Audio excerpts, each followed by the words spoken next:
What you got? To eat your veggies? To eat your veggies? We're eating your veggies up? You eating your veggies up? Yeah, I'm eating your veggies. Yeah. So eat your veggies. Okay, go eat your grass.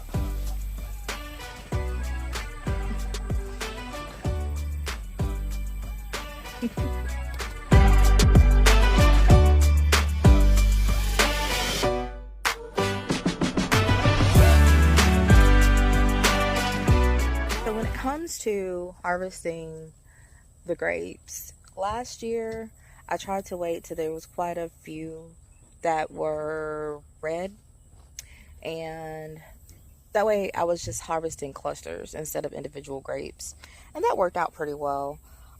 This year I'm noticing that as I'm waiting for that to happen, there's quite a few also that are kind of turning to grapes or bursting. We have had more inconsistent rain and weather this season than last season, so I think it's time for, hey, too far in, get out my bed. Thank you.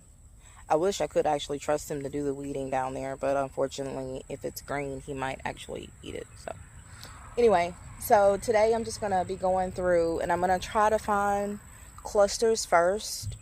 Oh, and that was the other thing. Last year I didn't really when it got to the point where a good bit of them were green, I didn't really stress so much about harvesting the clusters. I just went ahead and processed everything together because there was so much more of the red versus the green. So and it came out, our jams, our juices, everything that we did came out really tasty. So I guess I could do that. I just want to go through and look and see what everything is looking like first. Oh, look, so many have fallen. Look at that. Yeah. So what I might need to do is just clean up in here a little bit first before I do like anything, because it has kind of gone from looking serene and fanciful to a little bit creepy. So yeah, let me clean up a little bit in here, and we have a nice overcast right now. Hopefully it'll last, and that will allow me to get that done, the cleaning and the harvesting both done. So let me get started here. Oof. Long beans. I thought they were done. They basically looked like they were dead. But I guess there's another one in there somewhere in the midst of all these vines, and that's a tomato that's still kicking. Oh, we even have some beans that are still making as well. Alright, see, this cluster right here has a lot of green. Lots of green on it. This one, let me back out a little bit. Not as much. Y'all, I'm so torn. And here comes the sun. Ugh. Okay. I think I'm going to have to do it a cluster by cluster basis. So as I go, if I'm getting a lot, then I'm just going to harvest those. And then if it's not a lot, then I'm just going to leave that cluster to come back to. Yeah. I think that's going to be the best way to do it. Brady, where are you? Oh, okay. He'll try to sneak out the fence if I don't keep an eye on him.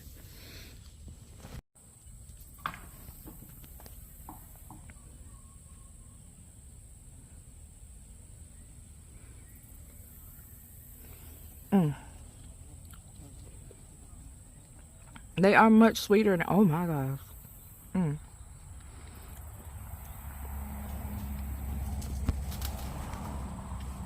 Oh my goodness. So good. What is going on with you? Crazy boy. What you got?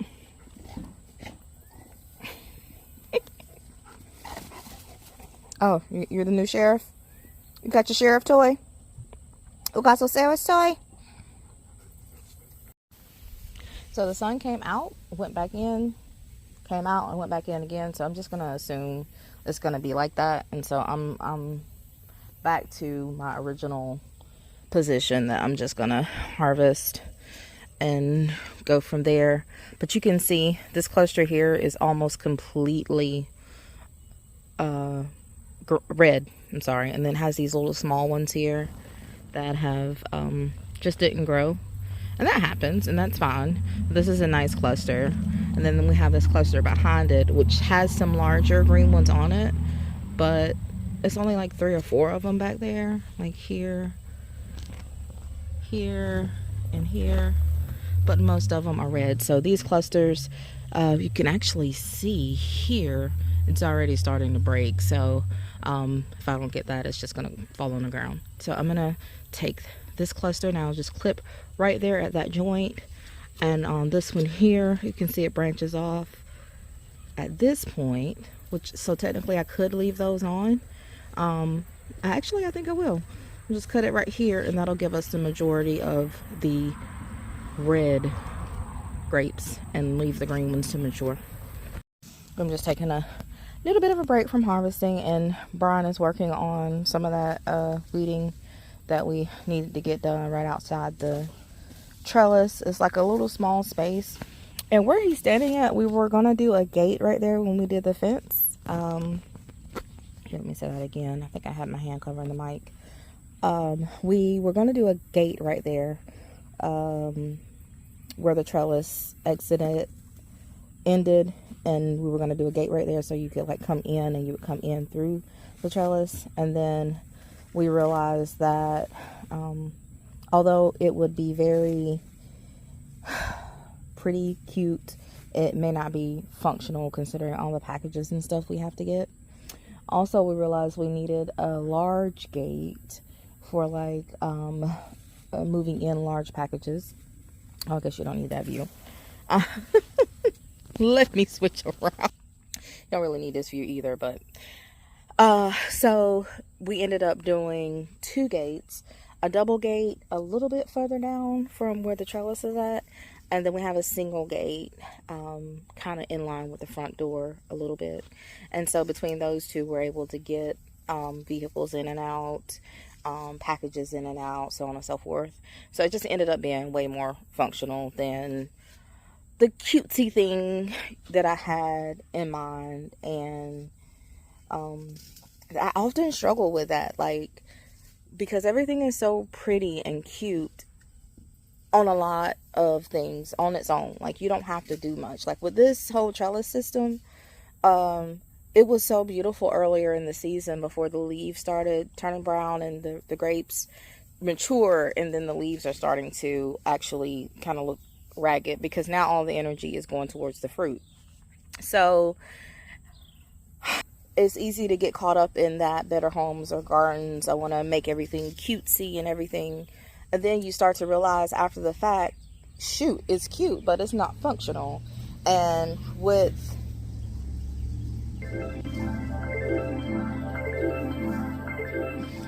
Terry being who he is, we really balance each other out really well because he's very pragmatic, very aware of situations, very pragmatic, is that the term? Like, he's very methodical in how he does things. I'm that adventurous spirit that just is like all out there in the wind. So coupled together, we make a really good team when it comes to the farm. And so I'm really thankful for him, not just for the farm, but just like period, like in life. He has been my rock and, you know, helping me tame all the wild crazy that is within my DNA. Also, the wild and crazy that got passed on to our children. I wanted to talk to you about perennials. And I've said this over and over, and I personally have had my own like struggles with the idea that I'm going to plant something, I'm going to put the time and energy into it, and then I'm not going to see any results for quite a while. I struggle with that because me personally, I won't say instant gratification is my thing, But when it comes to trees, you're often waiting, depending on how young you purchase them, you're often waiting 5 years for some fruit. When it comes to grapes and things like grapes, raspberries, muscadines, things that vine, you're not looking at quite as long. And so patience becomes very important, but also forethought. There's a very good chance that the space that you're going to use to plant that perennial is not going to be utilized for anything else anyway, right? Just go ahead and plant it. So this is your reminder that if in the next few seasons you want to be harvesting some type of fruit, or even things like rhubarb that require some time to grow before harvesting, coneflower, echinacea, the root should grow for about 3 years before harvesting. I know. Asparagus is one. There's just a lot of different herbs, fruits, and things like that that will really reward you in the long run if you just have the patience to just wait and just nurture and protect that growth, and it will reward you for years to come. So when we were at the market and we brought the grapes, I felt so proud to be able to do that. Like, it felt really good. I mean, I didn't know, but I felt like nobody else was going to be coming with grapes. And if so, they probably weren't organically grown. So I had this pride in myself, and I'm not saying I lost it, but I was a little disappointed, just a little bit, when a lot of people strayed away from purchasing the grapes because they were seeded. And I get it. Like, I do. I really do. Look at that. So pretty. We actually started some grapes that are seedless for different purposes, for the farm and for the family. But these grapes are so good right here. That vine probably won't produce until like year after next, maybe. It's doing really good now, and I'm proud of it, but I just don't think it's going to do anything next year. So I was a little disappointed, but I still have this great feeling of like pride and peace in knowing there's one less item that we purchased from the store now. And grapes, dropping them, we love grapes, like, but after tasting them homegrown, it's kind of like with the whole okra thing. Like, why would I do that to myself? I'll just wait till it's in season again. And even our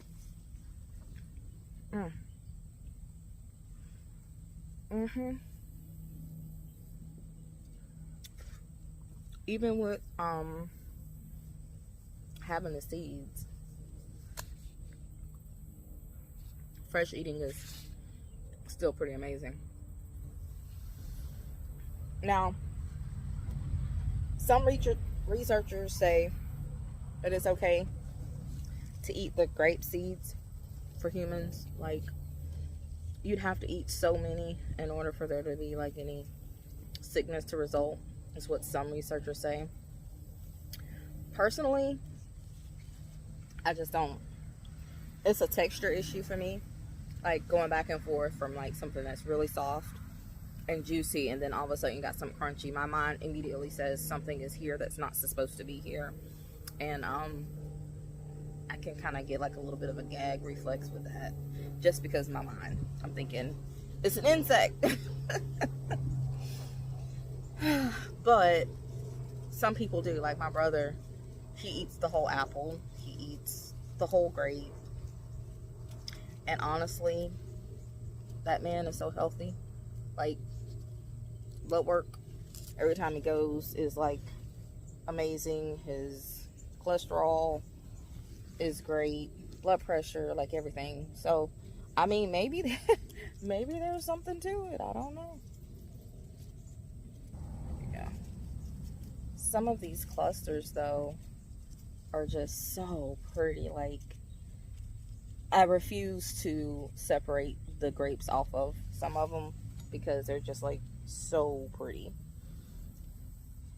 You just have to harvest the whole cluster, even though some are green. Just have to.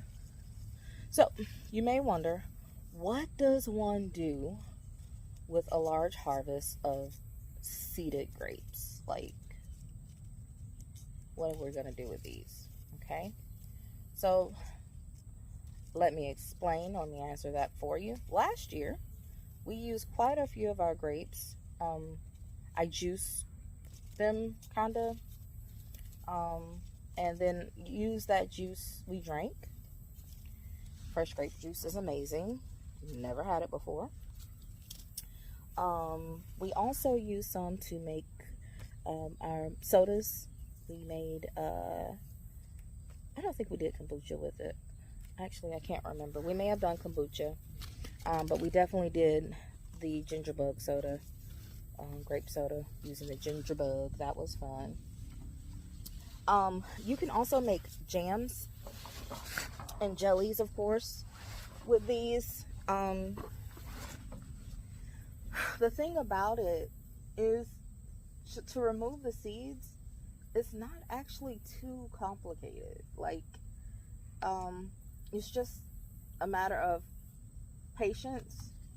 You can cook them down, and you can strain everything through a strainer, and you'll get most of the flavor between the skin and the meat of the grape just from them cooking down.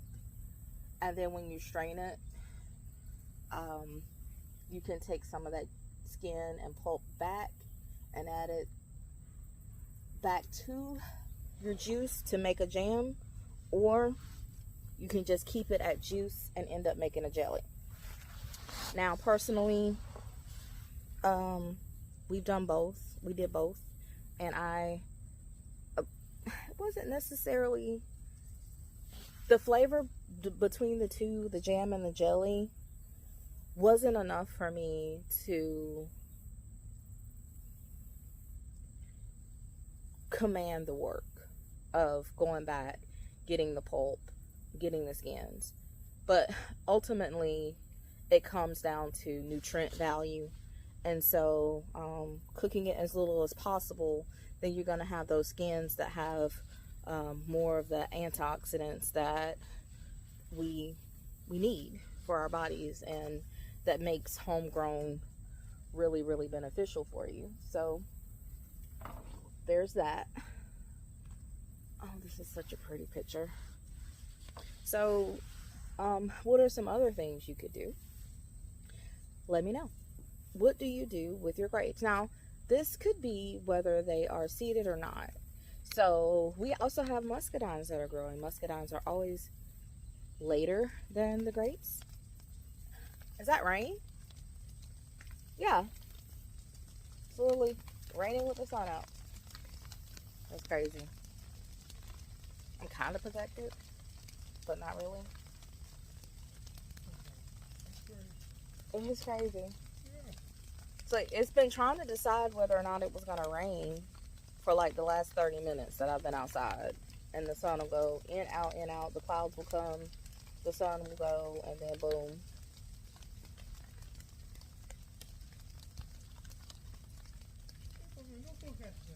I don't know. Did it have rain in the forecast? I didn't check. But it feels good though. Like the little shower, like it's really cooling me off. So what do you do with your grape harvest?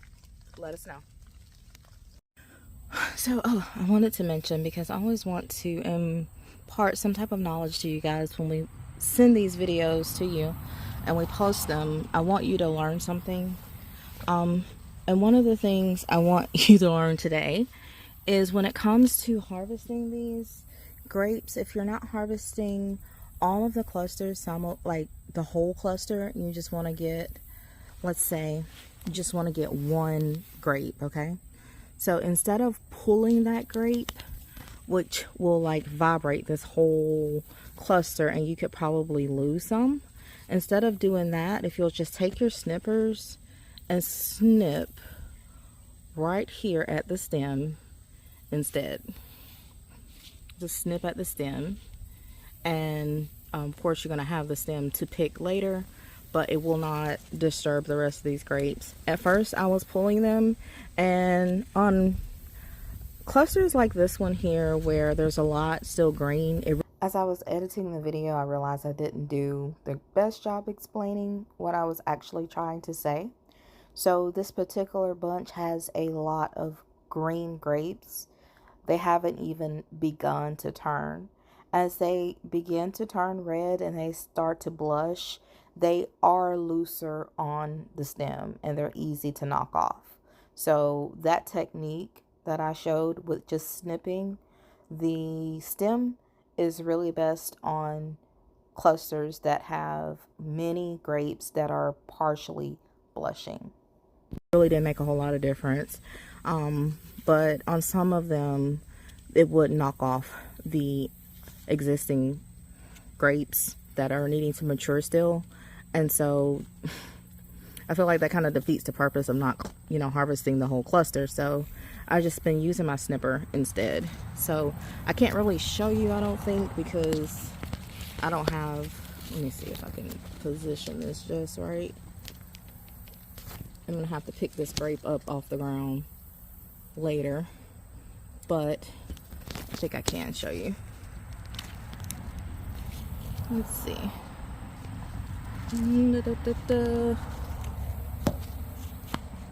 Maybe not that one. Maybe I can show you on another one. Let's see. Let's try this one. So this cluster is pretty much done, but just to show you what I would do, take my snippers and I will snip right there. See? Right there. And then the rest of the cluster is not affected. Okay, excuse me, I gotta go locate that grape. The things I do for you guys. Oh my gosh. Oh my goodness, how could I forget wine? Yes, I said I was gonna figure it out this year. And considering how many grapes there are that's like to be harvested still. So many more grapes, so many more grapes. And that's just the front side of the trellis. So yeah, got any wrong? Well, blah blah blah blah. I haven't had any wine. Although some of these grapes did taste fermented. I will say that, like they fermented in the skin, which was an interesting flavor. But anyway, wine recipes, drop them in the comments. These seeds can also be used to start more grape vines. I'm thinking about saving some and starting them in the winter for our spring plant sale.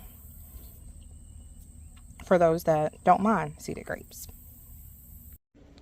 I try to also go ahead and weigh everything like as soon as I can. That way, sadly, if for some reason there's waste, which can happen, especially when I'm overwhelmed and I have too much going on and I'm not able to process things and get them out in front of the family appropriately, I go ahead and weigh everything first. And then that way I know for sure what the garden yielded me on certain items.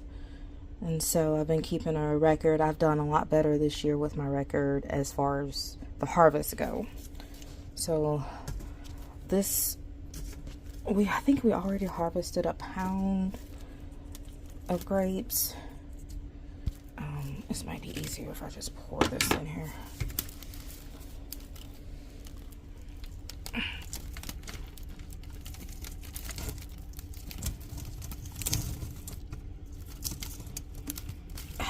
Come on. Come on. Got random grapes going everywhere here. They're rolling everywhere. Okay.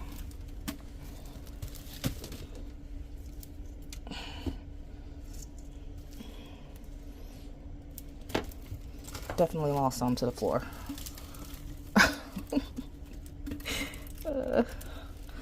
My gimbal, I don't know what's going on with it. I guess I gotta get another one. Like, this is terrible having to do this with, you know, one-handed because I can't find my gimbal. Okay, so we're looking at, what is that, 4 pounds, 1.86 ounces. Okay, so if we add that to what we already have harvested, that puts us at 5 pounds. And I think we're about a quarter of the way through the harvest at this point, between what's red and what's green and what's left to harvest versus what's left to turn. I'd say we're probably gonna get close to 20 pounds this year, because there's at least this much more and then some that's ready to harvest. I just had to come in because it's so hot. So this is super cool. This is cool. I love it. If you're not already subscribed, please do so. And make sure that you share our content with others who may find it entertaining and may actually learn a little something too. All right, we'll see you in the next video.